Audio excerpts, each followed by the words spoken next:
Hi everybody. So I'm going to go ahead and start taking my notes here, and I want you to follow along with me, okay?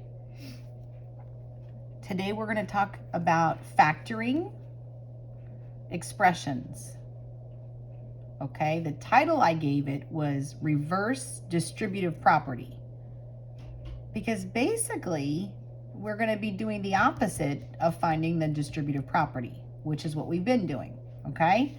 Still working with expressions. So we're going to talk about what it looks like when it's factored versus when it's been simplified. Okay, I'm going to use some examples here.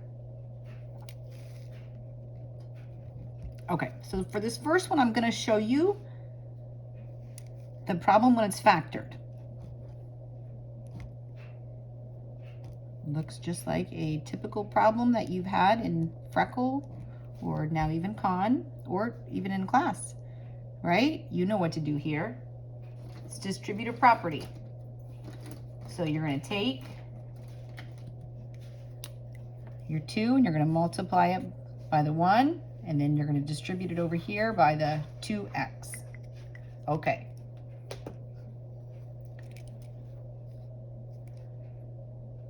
Two times 1 is 2.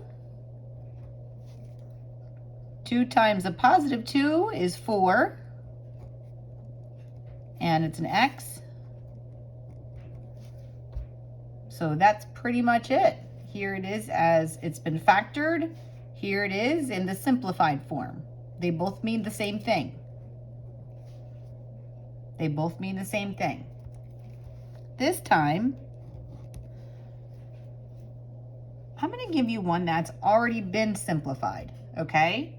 So this problem, somebody might say, please factor 5x plus 25. So this is your problem this time, okay? I'm not going to write it over here because this is our column for factored and our column for simplified. So I'm just going to put the equal sign here. I'm going to work it backwards. Okay.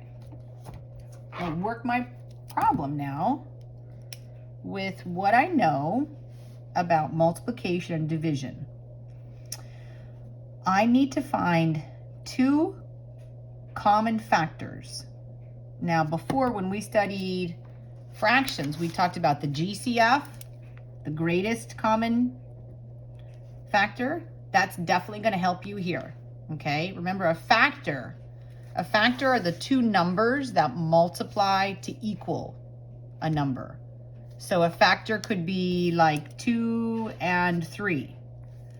2 times 3 is 6, okay? Other factors of 6, a 1 and a 6. That also makes 6. Are there any other factors of 6? Let's see, how about 4? No, 4 can't become a 6. Or a 5? Nope. So really, and you might have seen it written like this before, 1 times 6, 2 times 3. So they're all listed here, all the factors of 6.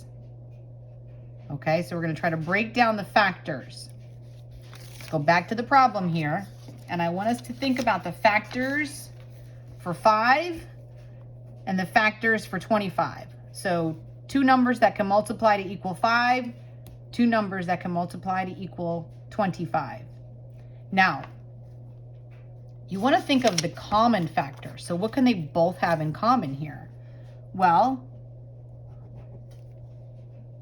I know 5 is a factor of 5 because 5 can be divided by 5, right? 5 divided by 5, so that'll work. So I'm going to divide this side by 5, and I'm going to divide this side by 5 because I know 25 can also be divided by 5.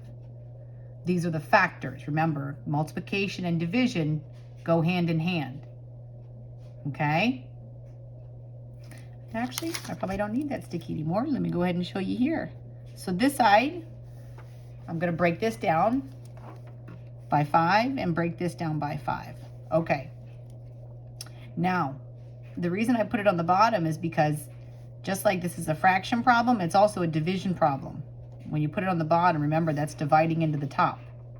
Dividing into the top, right? That's an improper fraction. Divide into the top. So divide into the top. 5 divided by 5 is 1, right? 25 divided by 5 is 5. So this would be a plus here, and you have your x here, okay? And then the number that we were factoring out was 5. So that's what you divided by. We put that on the outside here. And that's how you write it factored. I'm gonna move it right over here in this side, okay? So factored, it would be 5, and then in parentheses, remember you don't have to put the 1, you could just put the x, because it means the same thing, plus 25. And I could check it. I could check. Now I'm just gonna cover up all that stuff there so we can just check to see what our initial problem was, right? It was 5x plus 25. 5 times 5, I'm sorry, 5 times x is 5x, 5 times, oh my goodness, that's supposed to be a 5. That's what happens when I talk myself through this. I'm glad I went back over it though. So very important. 5 times 5 is 25. Okay. So this is exactly how this looks, minus that little scribble. Okay, let's do another one. Let's do another one. Let's skip down a little space here. And let's see, I'm going to give you the simplified, because I know you know how to take it and do the distributive property, because that's what we've been doing for a couple weeks. The hard part is to reverse it. So let's practice a few of the reverses. Okay, how about 24x minus 28. Take a second and figure this one out.